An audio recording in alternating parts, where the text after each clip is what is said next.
Hey, Steve, and Oh, hello. All right. Hello, Andy.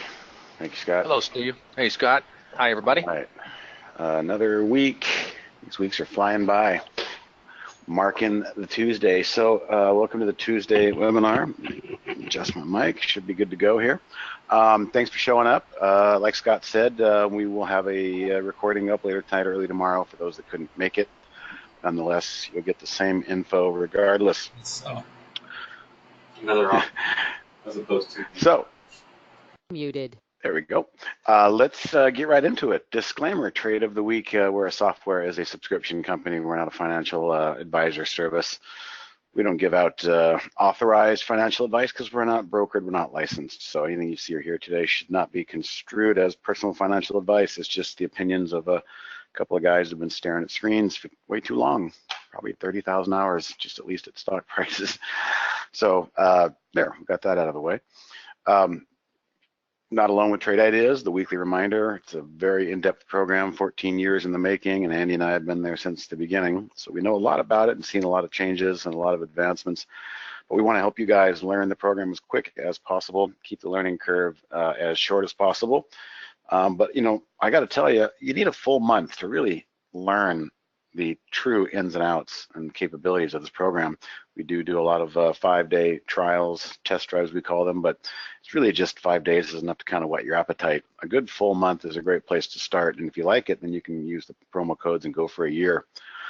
But back to this, you know, we try to give people the most they can get in 1 month, whether it's Barry's live trading room there from bell to bell. He's very generous with his time and his screen. He'll share with people and answer technical questions, and all for free. He's rivaling a lot of paid trading rooms out there. The Monday through Thursday webinars, such as you're seeing now, also in the afternoons, here to help people. Each webinar is a bit different focused. Andy and I try to tailor what's going on in the market that day. On the Wednesdays, Dan and Brad talk more about the program and the platform, what's coming. Things like that. And then we don't have afternoon webinars on Friday. We have our Friday support session, which is always popular. We've got a lot of regulars in there, but we want to let people know that are not aware. It's kind of like this format right here, go-to webinar, but I'm not just talking at you and presenting. You're basically asking questions and telling us what you need help with. So it's a great place to pull up a chair and get live help from 11 to 2 Eastern. Then lastly, the morning sessions, the university, Trade Ideas University, we broke it up into 4 classes, Monday through Thursday. What a lot of people seem to be doing is showing up in the Monday, Tuesday classes and getting their basic info. We kind of turn them loose with a recorded playlist where they can get ahead of themselves. I know if it was me, I'd be doing that. I'd be watching all 4 videos probably on Monday night. So it kind of tapers off throughout the week, but that's okay. We're still there to provide support. So a lot of one-on-one, one-on-group, group-on-group support that we have to give you guys here. As mentioned, the Trade Ideas University, Monday through Thursday, just a quick breakdown of, kind of how it is. We start simple and get more advanced by the end of the week. And so here we are at our weekly theme.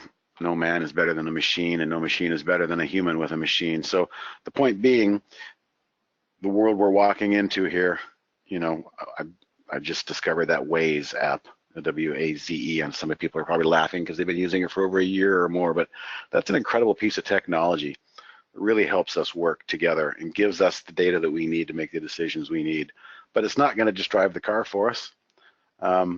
So the point being is we are still a very much involved element in the decision-making process, especially in trading. So we can't just turn our back on the machines and expect the deposit in the account to grow. We are there to work alongside, and that's what Trade Ideas is, whether it's the AI or the custom scanners that we make. We're delivering curated data to you so you can make the best decision possible and drink from the giant fire hose of data that is the market and turn it into a trickle, something that's much more manageable. So we'll try and help do that again here. The agenda, we're probably only going to go about 40, 45 minutes today. So kind of a quick one. We went long last week, but we had a different format last week. But the format this week will be our typical market recap. I do have some things to say. Holly recap. Andy should have some ideas on that. The trade of the week did fire today, ex-US Steel. I'll get to that in a second, Andy. There's a surprise in there. you know, it's not a good one.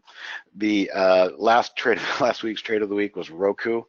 And boy, that one sure did work out well. So hopefully the X will do well. We got some thoughts on that. I think it's time, considering what the market is doing, which I will touch on in the market recap, I think it's time to revisit the sector glance and see who's who, what's what, what's where. And with that, I think I've got 5 or 6 alerts we could possibly set, or that we will set, you know, by the end of the program. All right, so let's close that and bring in, oops, our market observation. So market recap, as we call it. Let me get my pen. I'm gonna kind of do what I did yesterday. Actually, I'm gonna do a little different. I'm gonna start by saying I have been a flip-flopper. And sometimes that's not a good thing, but I'm saying it's okay, and I'm gonna stand by it. And I'm gonna own it, and I'm gonna show you why it's been okay to be a flip-flopper, meaning we go back here 4 or 5 months, you guys have heard me say there's no bear case. Then you heard me say there's no real bull case. And then you heard me say there's no real bear case. You know, back and forth. But I have method to that reason, and I'm going to illustrate right now. So let's do that. Where do I want to go? I'm going to go, yeah, we're going to go just back to really, let's do this. We're going to go back here. I'm going to zoom in a little bit. There we go. All right, so grab my pen. All along this way in the summertime, this is spring and summer, we just kept following this trend. It was a beautiful trend. There was really nothing else to report, and that's just the way it was. And then we broke that trend momentarily and broke it a little bit more, and all of a sudden, the price action, look at that, the price action was being not supported. This is being supported by the moving averages. The price action all of a sudden became repressed and pushed down. Well, back here I was probably saying I was bullish. That's bullish. Back here I was probably saying it's hard to be bullish right now. We got to be bearish. Look at the price action. All right, let's continue. We got real ugly for a little while there, and then something happened. We broke back above these moving averages, grinded higher. I remember these moments, sideways action. I said, this is exactly what the bulls want to see to make the next leg higher. Next leg higher, bit of a flirt right there. Here we are again. And look at this, back to the price action is being supported. We are bullish again in the general backdrop of the market. Okay, let's just keep going on because that's not the end of the story. All of a sudden, we get a little wishy-washy and then it broke. We lost everything right here.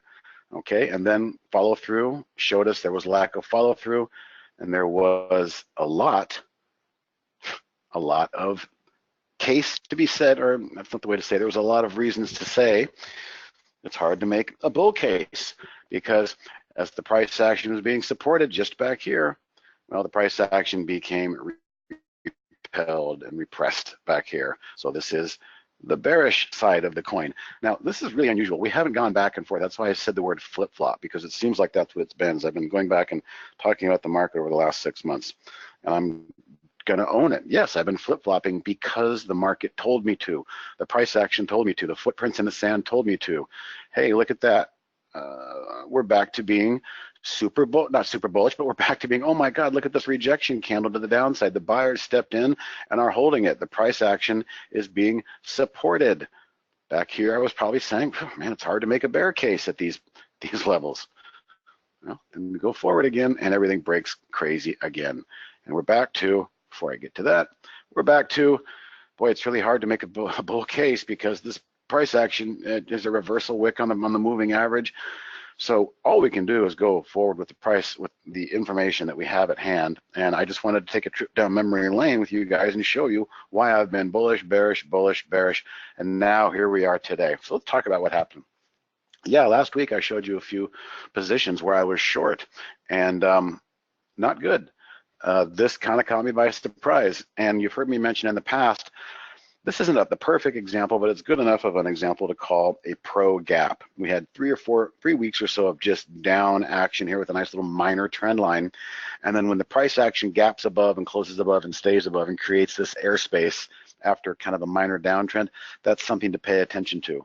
I said back here, I think this was a kind of a pro gap back there too. I don't know if that was the perfect example. But nonetheless, this is where we find ourselves right now. And today I had to cover a couple of shorts, one yesterday and one today, and it wasn't too bad, but I'm recognizing the fact that I can't sit here and fight the tape anymore. I had every reason to feel some bearish and some short individual trades back here when the market was under pressure. But what do I always say? When we re-tackle a new level, we need a couple days of closing prices. Well, interestingly enough, we open and throw a bunch of elbows up and close exactly where we open. The next day we open, throw some small elbows, close exactly where we open. But the point is we're closing and staying above this flattening to rising moving average. This is about what's ready to happen here. And as long as the price action stays within this little bird in the hand here, it's hard to be bearish. So I had to get out of my shorts today and just say, boy, this market is not going to give any of this back. It could have easily given this gap back on Monday, on yesterday, but it didn't. It's holding it, and it held it again today with even then some more. So back to a bullish, constructive backdrop in the major indexes. And I'm going to add when I bring up the cues here, it's even a bit more visual to see how meaningful that gap was. I'm just going to go ahead and kind of draw a wedge right here. And I know Andy sees that. When we have a wedge like this and we're waiting for the price action to resolve itself, we want to go with the side that resolves. And when the side that resolves does it with a gap and holds that gap for 2 or 3 days, pay attention if you're short, because this could be the beginning of something. I'm not going to try and speculate what the market's focusing on. All I can speculate on is who's winning the game and the footprints in the sand. And that nice reversal pro gap after that minor downtrend and holding it for 3 days in the NASDAQ. Look how close the NASDAQ is to all-time highs again. This is starting to possibly shape up and drag the other indexes with it. This is the sweetest looking of the four, the NASDAQ right here. So it's a bit more easier to see the significance of that gap and hold after keeping the price under wraps and repressed back here. Surprised a lot of people. Probably a lot of short covering in here as well, me included. Lastly, the Dow is kind of playing the same game, gapped above its moving averages and holding. Of course, the ugly stepchild here is the IWM. Can't get out of its own way, but maybe, just maybe, if the market moves higher, this thing will start to come back to life and get out of this disgusting 1 year range that it's been in. I mean, if you look at it here, aside from the big sell-off earlier in the year, it's been a 1 year range in the small caps. And if the market does get going and you've got market managers and money managers feeling like they're missing the boat, because one of the biggest things that market managers and money managers can fear and dictates their strategies is the fear of missing out. And so the fear of missing out, they can maybe play some catch up if the small caps eventually do break out. But I'm getting 4 steps way too far ahead of ourselves here. So a quick look at Apple. Why not? Because Apple always seems to tell the story. Look at Apple. It just does not want to put it's a new high, all-time highs up here. Same thing. Gaps doesn't want to give away. A little bit of hair on the knuckles up here, but we'll see. That's probably just getting ready to maybe grind sideways and wait for these beautifully fanned out 10 above the 20, above the 50, above the 200 moving averages. No bear case to be made whatsoever in Apple. Want to add anything, Mr. Andy? No, I totally agree with you. I think you still have to, use, if you go back to the SPYs, use the ranges. I mean, we've been and there's a channel up top where we try to go through highs and we can't, all-time highs, and I think until this market proves it can go to all-time highs, you almost have to play it like we're going to stay in this range. And there's a couple of ranges there. One's that big pivot line, Steve, right in the middle of those two ranges. The big pivot line we've been referring to all this time. I think the lawnmower man has shown up. Okay. Yep, right there. Yeah, so you basically got 2 ranges there, and we've spent for the best part of 3 months, basically just in this big range. But I think it plays around in the upper and lower end of the range and using that pivot line. So once again, we find ourselves in the middle of the upper range. So let's see if we can, I don't know. I think the way it's been so far, you almost have to sell all-time highs. But, the moment you do that, it's going to go through. I like this little perspective we came up with here. It kind of tells the story there. It really does. It really does. But that's about it, Steve. You covered it well. Okay. Yeah, I just covered my window too, so Lawnmower Man doesn't distract me any more than he already has. All right, so let's bring this down if I can. That's hard. All right, I'll take it in the meantime. Oh, okay.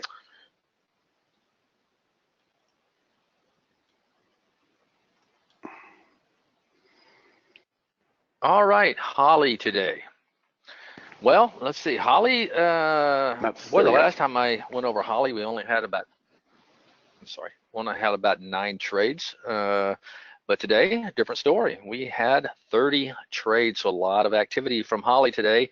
And it makes sense with the price action that we had. How did she fare? She, not bad at all. All 3 segments ended up green.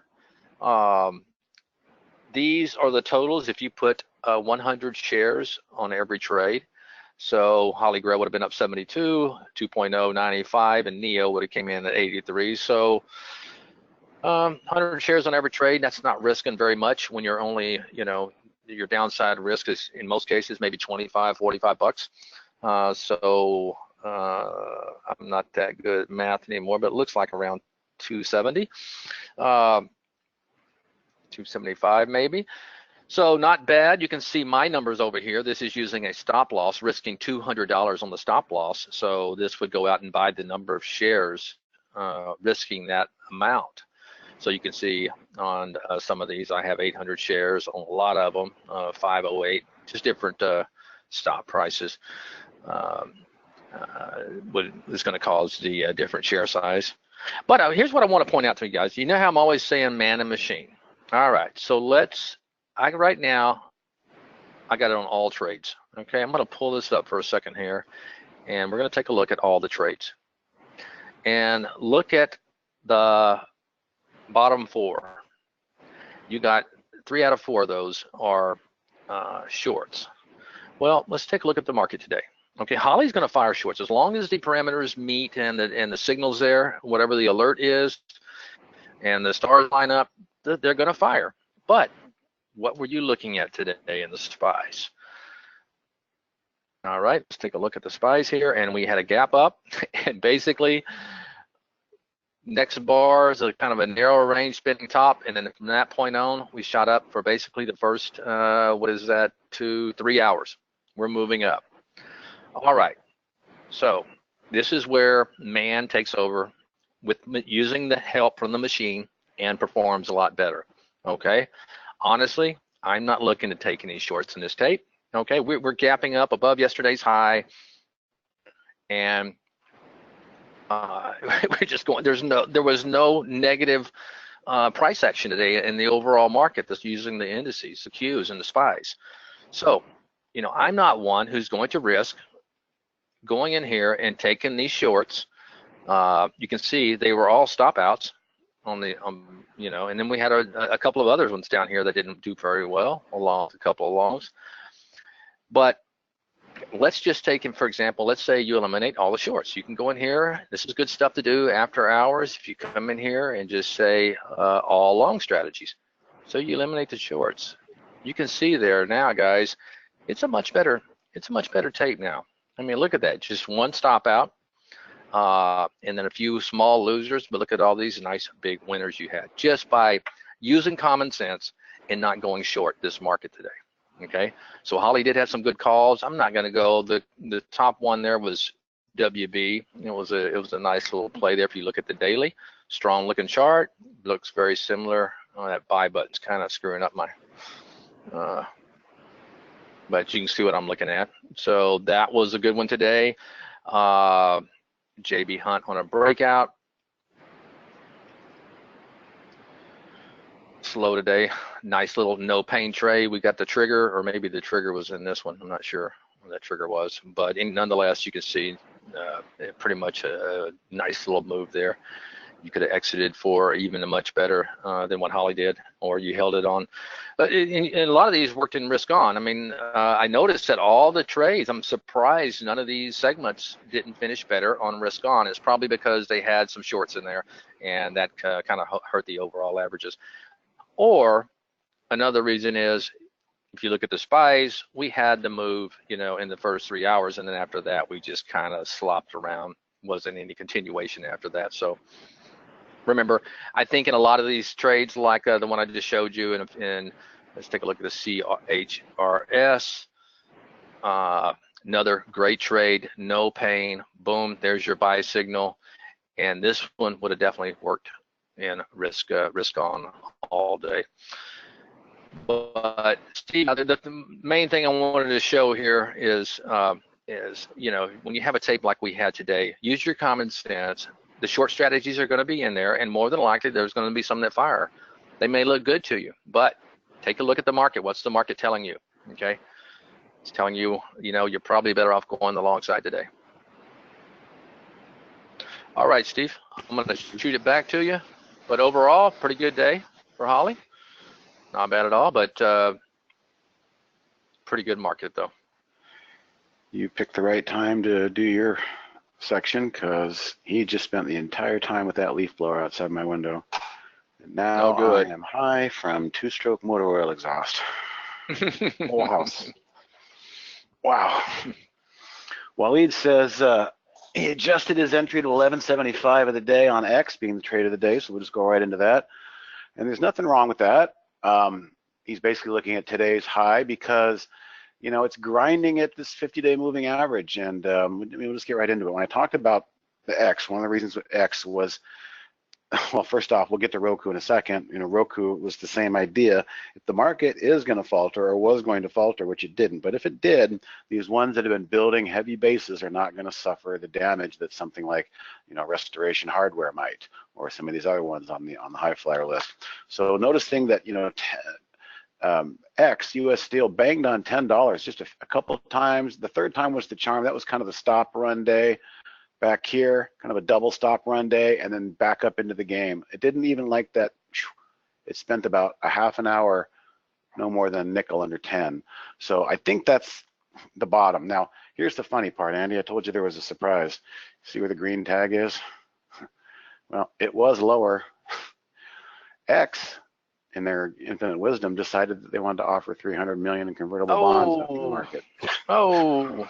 But the good news is as I was saying, on stocks that have based and turtled and hunkered down, normally they do these kinds of things after a nice 2 or 3 day run, and it gives a lot of it back. So it's actually absorbing it. It was at 18, 11, 18 earlier. It's actually absorbing it a little better than I thought. So unforeseen news, it happens, but they're trying to raise a little bit more money down here. But technically speaking, I think when we talked about the email, I said there was a darn good possibility we could have kind of a go, pause, go situation. And we kind of did for the most part. You know, this go, and then yesterday was kind of a short pause and a bit of a go, but pulled off highs today. That green line essentially was our entry point, which triggered early and gave a little bit of back. So I think what I would like to see is just a couple days of sideways action, and then the biggest victory will be the first close above that 50-day moving average. So I mean, you're right, Waleed. I don't like to necessarily take entries after, you know, a couple of green candles, but I think a go, pause, go as your base foundation point from which to start is probably a safe bet. So I would expect to see maybe some sideways action. And, you know, if you want to use the high of that candle, 1175, more power to you. It'd be even better if it waits a few days to trigger by going sideways and then taking out that high. And that would be probably a perfectly flattened out 50 period and a flattened out 20 period by that time. So that's our trade of the week. And it's, you know, it's not a momentum stock. This is, again, something that's just been beaten the heck up. And noticing the big volume levels we had down here, I really feel like, and we've talked about it before, sometimes some of the safest entries can be when they've dipped down one time too many and tried to flush those stops one time too many, and then that's it. That's the line in the sand, and you have the flip in the reverse and on the bigger picture. And I think that's kind of be what's happening. So I don't want to get too caught up in the intraday gyrations of what X is doing down here. This is a bigger picture trade. Let's see what it looks like on the weekly, just for the fun of it. And we can see it's been lower down here. It's been lower in the past, but that was back during 09, right? I mean, no, actually there was something else. It looks like 16. Okay, 16. Yeah. but it just feels basy. Okay, it just feels basy. Here's the thing too. Put it back on the daily, Steve, Mm-hmm. and it's got a nice trend line and what it ran into today. Right there, that's enough data really. You take those 3 points right there. You can see the trend line. If it can get through that trend line right there, I think. And I'm like Steve. I love it when I see those like triple bottoms, and then you take out the other two lows with heavy volume. It means you run a lot of the stops, and he's marking them right there. And then you have like 3 days of really good volume and a possible reversal. It does have potential, but I think it needs to get above. If it gets above today's high, I think it's going to stand a good chance of possibly breaking that downtrend.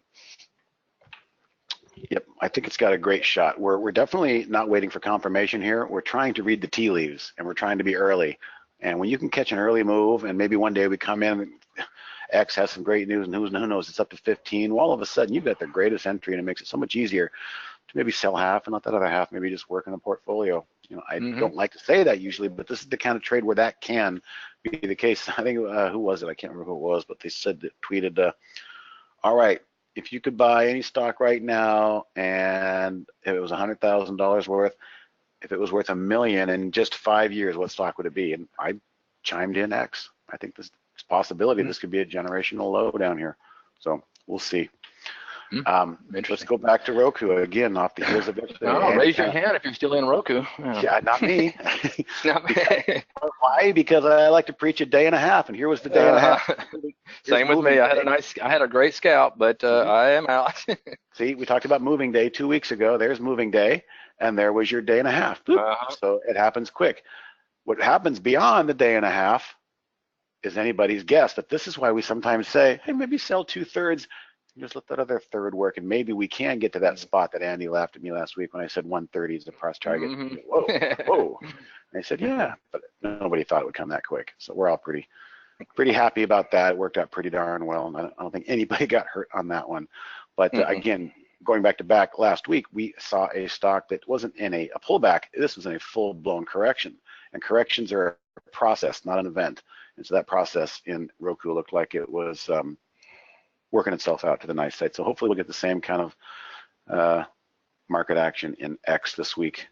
And maybe next week, the market stays up, we can go back to picking something with a bit more momentum, not maybe a big oil. I mean, literally, this is an oil tanker trying to turn in the middle of the sea. That's what this trade is right here. Okay, guys, it's just no other way to put it.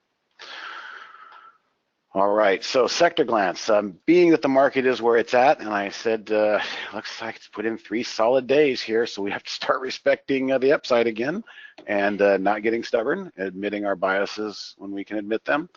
So what can we do? What can we gain from maybe looking at some sectors here? Let's just quickly, oh, shoot, I did not mean to do that. Where did it go? You closed it, did you? I minimized it, I guess, which means I went to the bottom. Bottom, jeez. There it is, 2 more up. Yeah. Okay, still getting used to Windows 10 here. All right, so we're just gonna zoom out a little bit, just try and go through here quickly and see if anything looks interesting. Natural gas, we wanna stay away from that now, nonsense, quite honestly. China's been beaten up. You know what I'm seeing down here? I'm seeing an inverted head and shoulders kind of. And fighting to get back there, it's 200. You know, it would make sense, I guess, if you want to pair up what's going on in the news. Maybe we're coming to agreement on some of this China trade stuff. Maybe the K-Web China stocks are starting to feel a little bit more confident. Maybe keep an eye on some China stocks going forward.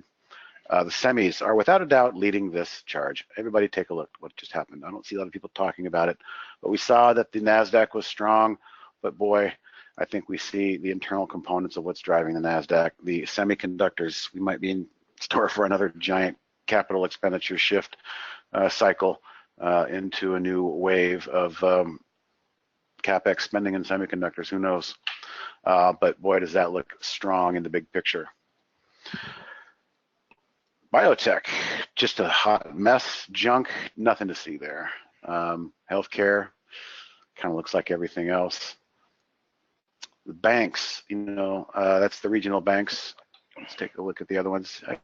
Again, they might have a shot, but I'm not seeing, other than the fact that they've cleared their moving averages, I'll give them that. Both of them have. They're both back above all their moving averages, so they've got that going for them. Financials should be the same. So financials are interesting, semis are interesting, and China is interesting. We saw IWM, the NASDAQ is there. XHB, okay, the home builders are also moving higher today. So very good strength in them. Let's stop on a second here. Let's just take a look at a couple. Big washout bounce yesterday in Toll Brothers. That could be interesting to work off of. What's the one we always like? Beezer the Weezer has been trending really nicely. Okay, wow.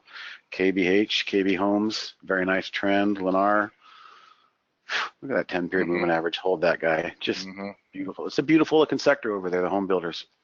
Retail. Retail is interesting. It's fighting. It's trying, and I mean trying by these 3 attempts at the 200 have been all rejected. But if we find that retail is above the 200 in the next couple of days, pay attention to retail. That could get interesting. That's technology redundant. Spiders redundant. The broker dealers. Well, interesting broker dealers. So this is what happened when the broker dealers all announced that they really can make money without having to charge you guys commissions and us commissions. So that move has been knee-jerked back up in the opposite direction. Interesting, but as a whole, the broker dealers are kind of a mess there as well. There's our Dow. We looked at that. Software. FXI. That's also what is that? FXI. That's another China ETF. Yeah, it looks similar to that other one, but not as strong. Steel. Well, here's our friend Steel X. There's also another couple ones. AK Steel, getting held by the twins. It's a good exercise to go through here, I think, since we're looking at this sector. Interestingly, Steel Dynamics, kind of hanging in there above its 20-day. Nucor. Oops. NUE Nucor. Kind of a go pause, funny go there. Cliffs Resources, iron ore mining. So they're all kind of similar in terms of trying to hold a basing pattern. So that's the steel index, energy index. And we're going to start to get to the bottom of the barrel today. There is one more interesting item in here. That was interesting. Oil service had a really nice bounce off lows. We called that last time, but look, we returned to the scene of the crime. Interesting. And here's where it gets interesting. IYR, well, look at that. That's a really nice wedge. Keep an eye on IYR. I'm actually going to set an alert. We're going to add this to our alerts. I'm going to write that down. Is there a power ETF for IYR, I wonder? I don't think so. I think that's it. But what I was getting at is gold and silver. What I was really liking a lot, I'm now having to admit that my bias is dying out. The charts are telling me that I have to check my bias at the door, and the gold miners, these are the ones. These are ugly. Look at that. Look at that.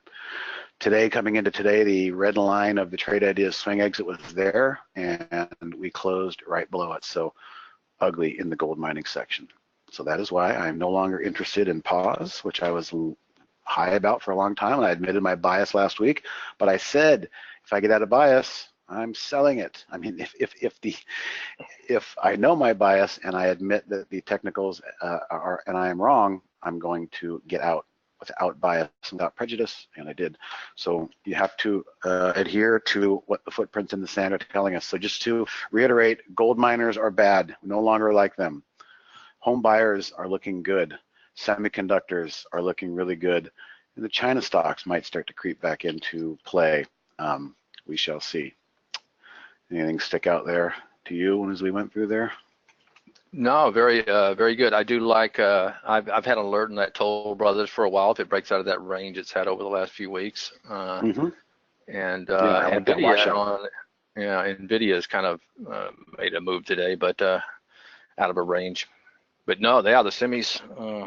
Of all of them, I like that Toll Brothers because of the what happened yesterday. What happened yesterday? Well, looks like they tried to run the stops. And when did they run the stops? On the open, when they always do it. Those sinister, evil, stupid bots. They're so stupid. We see their game. So a couple of our Trade of the Week selections alerts today are going to be set with a couple of these washouts because I really like the way they perform when things aren't too crazy. All right, so there's our sector bias. Those are the ones we like, and the big takeaway is we're getting rid of our gold. It's losing its luster, so to speak. All right, so I think after sectors, once we've established that, we're going to just go into, I've got a few alerts we're going to set. So let's start by clearing out the decks here on my alerts.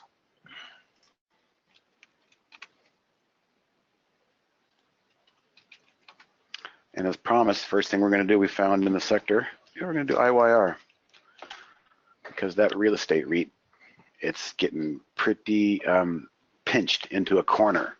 Now, what looks interesting? I'm going to use the trade ideas logic right here, 94.10. So let's just go ahead and set it. The high end of that colorization is what trade ideas came up with as a significant level. This is a real estate play. It's a real estate REIT ETF, if you don't know. This is the first one. We found that just by scanning and liking the consolidation. We also know that home builders are pretty strong, so maybe IYR will stay in the game as well, commercial real estate. Now we'll go to Bloomin' Onion. Trying to get back to 18. You like that? 18. 18. Yeah. It's my Australian way of pronouncing 18. They call it 18. Bloomin' Onion, trying to get back to 18. I like the washout. We don't have earnings until, this is what we got to start doing this too, because we're getting back, we got 9 days in earnings, so I'll call that out. But I'm just basically going to call today's high right there, 1801. All right, 1801, that's 108.01, we don't want that. Now we're going to also, what am I doing? I'm putting that in the notes. 1801, I'm thinking we went 9 days until earnings, so we'll remind people. All right. Also from the washout bounce, which is where I found this, is VICI. Is that right? No. Oh, ENR, excuse me. ENR, there you are. ENR. I love ENR because it did the second mouse gets the cheese, and those, they did it on the open too, right there. First candle, that's how they do it. They just wait. These bots are programmed to do that. And everybody thought they had this nice little safe base down here at 38. Well, we come along and see the calamity that happened and know they got washed out here. And I'm just going to say I like this. This is a steel wire company, so kind of an infrastructure play. Energizer Bunny. Exactly, batteries. They make batteries, steel wires for the batteries. Energizer. Yeah, this is Energizer Holdings, isn't it? I didn't even realize that. Earnings date, 21 days. So we're good on that. I'm going to go above yesterday's high right there. 41.99. 40.99. Earnings are not a problem. We don't have to worry about that. It's a good question, Wally. Did they run the stops in the first minutes? Usually it's the first 5 minutes to 10 minutes, but let's just take a look here. There's the candle. We'll go to time frame 5. Yep, it's the first 5 minutes, usually. So Energizer is set. All right, we're going to move over to, what is it, HIBB? What was that one from? BICI. Let's just take a look. And HIBB. Oops. HIBB was on here earlier. Is it not on? You typed in BIBB. Yeah. There we go. But it was on the A table earlier. Is it still there? It might be down here. Not seeing it. Maybe because of the way it came back and closed. Probably right there. Well, regardless, I still like it because what I'm seeing is this was, it's got a short float of 36%, and it probably just missed the cut. That's what happened. It was very close to making the cut at the 84 level when it was at highs earlier today, but it pulled back just enough to drop out of the score filter, but I still like it. I like the way it bounced off the 20 here on the open. They tried to shake everybody out.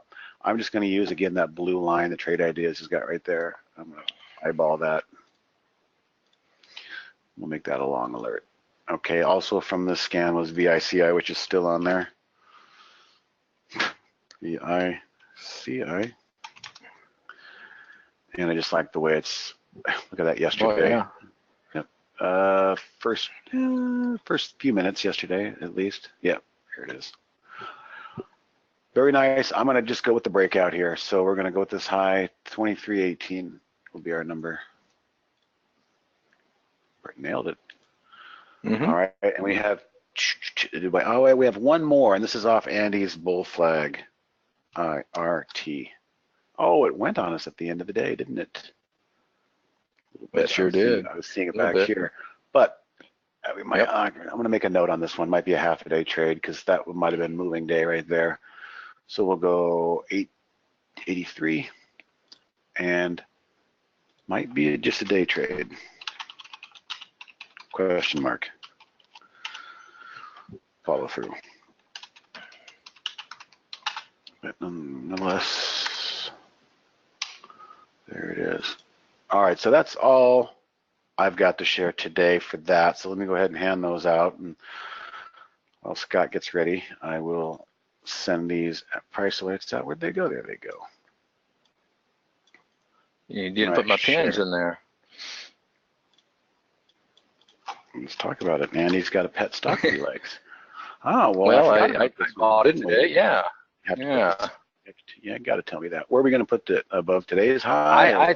I think you just go. This is one of those particular. It came out of lockout today, and everybody thought, the weekend sold, and then explain that to people. Okay. Yeah. So this is an IPO. It's a new issue, and after a certain amount of time, I believe it's 6 months, it comes out of what's called lockout. Which means all the insiders and people who got a family of insiders, they can start selling their stock. They're locked up for the very 6 months. So came out of lockout today, and it's been beaten up already. And if you scroll back on that daily chart, you're going to see the last earnings report, they had a big gap up and actually moved higher. So I just love the action today. I'm in it from 25.15, but yeah, that's one to watch. Nice little wash out there, even though it really didn't happen in the first 15 minutes. Still, it's a nice little tell, one to keep an eye on. It's hard to say where to buy it. I like to buy those above today's high, but that could happen, obviously pretty quick tomorrow morning. But anyway, it's doing what we like. It's washing people out down there, and a big reversal candle washout happened on the open. And then if you're somebody who's in this thing and you're like, well, I'm not going to sell it now. I mean, this is where all the support is. Why would I sell it now? I'm going to wait until it goes by. So I don't feel like there's a lot of insiders that are going to pressure this thing. Lockup has expired. Yep. Oh, shoot. I almost pulled my mic out. All right. Well, Scott, that's all we got today. I'll put the slide unmuted here and get going. Right, sounds good. Everyone, keep in mind the summit's coming up. Make sure that you're registered for the live stream. If you can make it to San Diego, though, go to the trade-ideas.com/summit page and use the code on your screen to save on a ticket. There's still some that are up, but otherwise, don't miss the live stream, and also get notifications on how to watch the recordings as soon as they're available by registering at trade-ideas.com/livestream. And it's going to be a great one. Check out either page to see the full list of speakers. It's pretty impressive. We've got a series of ebooks we launched pretty recently. Both Steve and Andy contributed chapters. There's 3 books, 2 chapters per book, arranged by subject. And there's some cloud links in there, too, for you to add to your layouts. Go to trade-ideas.com/setup and get the downloads. Podcast, we release just about weekly, so subscribe to it. Go to any place you listen to your podcast and search for Trade Ideas Podcast, and then hit the subscribe button, and you can download past issues. Get ready to get the new one on Friday. We have got a code that saves you 15% off the first month or year of any subscription or upgrade. Save on Ideas, all caps. Use that before the end of the month and sign up or upgrade.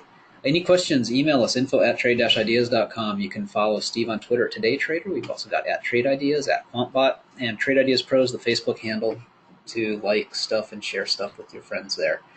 The recording of this will be up later on tonight or tomorrow, and you get an email reminder about how to find it. Thanks, Steve. Thanks, Andy. Thanks, everyone.